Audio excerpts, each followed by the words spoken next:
السلام علیکم ناظرین، یہ حضور نبی کریم صلی اللہ علیہ وسلم کے زمانے کا واقعہ ہے۔ حضور صلی اللہ علیہ وسلم کے زمانے میں ایک شخص رہتا تھا۔ اس کو ایک بہت پیاری بیٹی تھی۔ اس نے اپنے بیٹی کو بڑے پیار سے پالا تھا۔ بیٹی بھی باپ کو بہت پیار کرتی تھی۔ بڑی نیک اور وفادار بیٹی تھی اس شخص کی۔ جب وہ جوان ہوئی تو باپ نے لڑکا ڈھونڈ کر اس کی شادی کر دی۔ لڑکا بھی نیک وفادار تھا، لڑکی بھی نیک سیرت تھی۔ اور جب نکاح ہو گیا، رخصتی کا وقت آیا تو باپ نے اپنی بیٹی کو نصیحت کی، بیٹی سنو، تم پر سب سے زیادہ حق تمہارے شوہر کا ہے، اور یہ نبی کریم صلی اللہ علیہ وسلم کا حکم ہے کہ عورتوں پر سب سے زیادہ حق ان کے شوہر کا ہے اور مرد پر ان کے ماں باپ کا ہے۔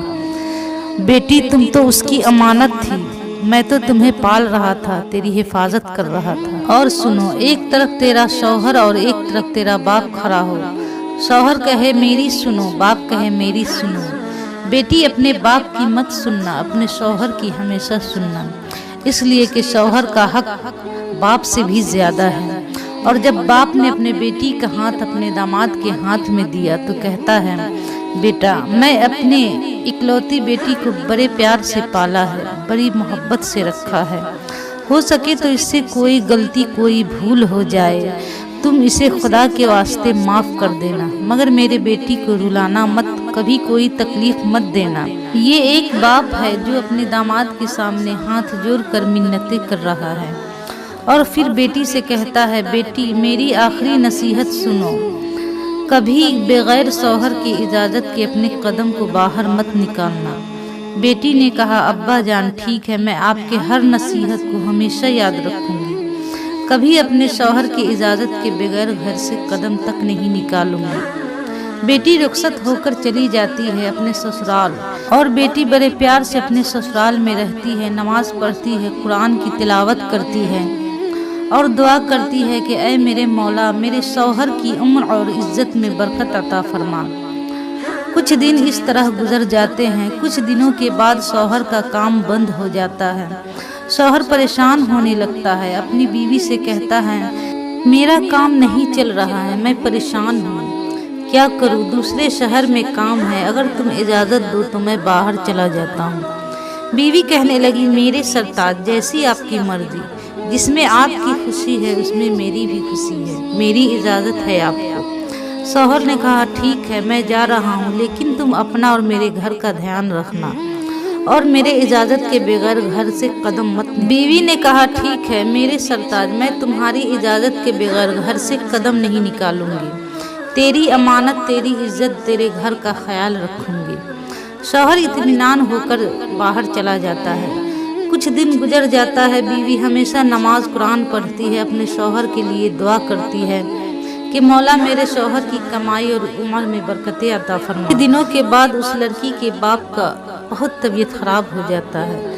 محلے والوں سب دیکھنے عیادت کے لیے جا رہے ہیں۔ جب اس لڑکی کو پتہ چلا کہ میرے باپ کی طبیعت خراب ہے تو بہت پریشان ہو جاتی ہے، بہت بے چین ہو جاتی ہے کہ اب کیا کرے۔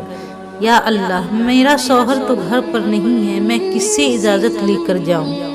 ایک طرف بیمار باپ ہے، ایک طرف نبی کا فرمان ہے، میں شوہر کی اجازت کے بغیر کیسے جاؤں؟ اللہ، وہ لڑکی گھر میں رو رو کر دعائیں کر رہی ہے، مولا میرے باپ کو ٹھیک کر دے، میرے باپ کو بیماری سے شفا کر دے۔ اتنے میں چھوٹا بھائی آتا ہے اور کہتا ہے، بہن ابا کی طبیعت بہت خراب ہے، بار بار تمہیں یاد کر رہے ہیں، چلو تمہیں بلا رہے ہیں، پتہ نہیں بچیں گے یا نہیں۔ جب وہ لڑکی اتنا سنتی ہے تو بے چین ہو جاتی ہے، بھائی سے لپٹ کر رونے لگتی اور کہتی ہے، میرے بھائی ایسا مت کہو کہ میرا باپ بچیں گے یا نہیں، ایسا مت کہو، لیکن تم بتاؤ میں کس سے اجازت لوں؟ میرے شوہر تو گھر پر نہیں ہے، میں کیسے نبی کے فرمان کو توڑ دوں؟ ناظرین، اس دور میں تو موبائل کا بھی زمانہ نہیں تھا کہ موبائل پر اجازت لے لیں۔ لڑکی نے کہا، بھائی میں اپنے شوہر کی اجازت کے بغیر گھر سے قدم نہیں نکالوں گی۔ وہ لڑکی گھر میں ادھر ادھر رو رو کر اپنے باپ کے لیے دعائیں کر رہی ہے۔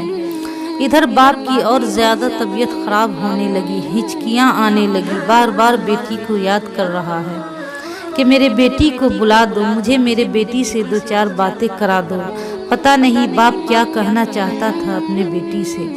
ماں نے کہا جاؤ بیٹا ایک بار اور اپنے بہن کو بلا لاؤ۔ بھائی گیا لیکن واپس آ گیا، بیٹی نہیں آئی۔ اپنے شوہر کے حکم پر، نبی کے فرمان پر اٹل رہی اور گھر میں رو رو کر باپ کے لیے دعائیں کر رہی ہے کہ یا اللہ یہ کیسا امتحان ہے۔ ادھر باپ بار بار بیٹی کو یاد کر رہا ہے، ادھر بیٹی تڑپ رہی ہے باپ سے ملنے کے لیے، اس باپ سے جس نے بڑے لاڈو غم سے پالا تھا اپنے بیٹی کو۔ لیکن اسی باپ کی وہ نصیحت یاد آ گئی کہ بیٹی اپنے شوہر کی اجازت کے بغیر گھر سے کبھی قدم مت نکالنا۔ یا اللہ میں اپنے باپ کے نصیحت کو، اپنے شوہر کے حکم کو اور اپنے رسول کے فرمان کو کیسے توڑ دوں، کیسے بھلا دوں۔ باپ بار بار بیٹی کو یاد کرتے کرتے دم توڑ دیا۔ ادھر باپ کے غسل کی تیاری ہو رہی ہے، ادھر بیٹی بے قرار ہو رہی ہے۔ ماں نے پھر ایک بار کہا سنو ابھی غسل مت کرو، میرے بیٹی کا انتظار کرو، میری بیٹی ہو سکے تو آتی ہوگی۔ مگر بیٹا خالی ہاتھ آیا، بیٹی نہیں آئی۔ جب غسل دیا، کفن پہنا کر جنازہ لے کر کہا چلو قبرستان چلو۔ ماں نے کہا سنو یہ جنازہ کو میرے بیٹی کے گھر کی طرف لے چلو، کم سے کم باپ نہیں دیکھ سکا تو کیا، بیٹی ہی دیکھ لے اپنے باپ کو۔ جنازہ کو بیٹی کے گھر لے جایا گیا۔ جیسے ہی بیٹی نے اپنے باپ کے جنازے کو دیکھا، باپ سے لپٹ گئی اور رو رو کر کہنے لگی ابا جان مجھے معاف کر دو، میں مجبور تھی، میں آپ سے مل نہ سکی، نہ آپ سے 2-4 باتیں کر سکی۔ آپ بلاتے رہے مگر میں نے آپ کی نہیں سنی۔ ابا جان آپ ہی نے تو مجھے کہا تھا کہ بیٹی کبھی بھی کچھ ہو جائے مگر اپنے شوہر کے حکم کے بغیر گھر سے قدم مت نکالنا اور اپنے شوہر کی نافرمانی نہ اور اپنے رسول کی سنت کو مت چھوڑنا۔ جو آپ نے کہا تھا مجھ سے میں نے وہی کیا، میں نے اپنے شوہر کی سنی، اپنے رسول کے حکم کی پابندی کی اور آپ سے مل نہ سکی، مجھے معاف کر دو۔ بیٹی باپ کے پاؤں کو بوسہ لیا اور دعا کی اور کہا مولا یہ گنہگار سہی، بدکار سہی، میرا باپ جیسا بھی ہے اس کی مغفرت کرنا۔ مولا میرے باپ کو ہر گناہ کو معاف کر دینا اور جنت عطا کرنا۔ باپ کے جنازے کو قبرستان لے گیا۔ ادھر بیٹی اپنے باپ کی مغفرت کے لیے رو رو کر خدا سے دعا کر رہی ہے کہ اللہ میرے باپ کی مغفرت فرما، اے اللہ میرے باپ کی مغفرت فرما، اور اپنے شوہر کا بھی انتظار کرنے لگی۔ اور اسی طرح روز روتی بلکتی، نہ کھاتی نہ پیتی، سوکھ کے کانٹا ہو گئی اور اپنے باپ کے لیے دعا کرتی اور اپنے شوہر کا بھی انتظار کرنے لگی۔ شوہر کے لیے دعا کرتی کہ اے اللہ میرے شوہر کی عمر اور اس کی کمائی میں برکت عطا فرما۔ کچھ دن بعد اس کا شوہر بہت سارا سامان لے کر اپنے بیوی کے لیے آیا۔ جب وہ اپنے گھر پہنچا تو اپنے بیوی کو آواز لگائی۔ بیوی نے پہچان لیا کہ یہ تو میرے شوہر کی آواز ہے۔ دوڑ کر آ کر اپنے شوہر سے لپٹ کر اتنا روئی کہ اپنی ساری بھڑاس رو رو کر نکال رو رو کر کہنے لگی کہ میرے سرتاج آپ نے بہت دیر کر دی آنے میں تو لٹ گئی، برباد ہو گئی، میری دنیا اجڑ گئی، میں یتیم ہو گئی۔ میرا باپ جس نے میرا ہاتھ تیرے ہاتھ میں سونپا تھا، جس نے بڑی لاڈ سے مجھے پال کر تیرے حوالے کر دیا تھا، وہ میرا باپ اب اس دنیا میں نہیں رہا، اس دنیا سے رخصت ہو گیا، مجھے چھوڑ کر میرا باپ چلا گیا۔ میرے سرتاج میرے باپ نے مجھے کتنی بار بلایا، میرا بھائی 3 بار آیا بلانے، مگر میں اپنے باپ سے مل نہ سکی، نہ اس کی 2-4 باتیں سن سکی اور دنیا سے چلا گیا۔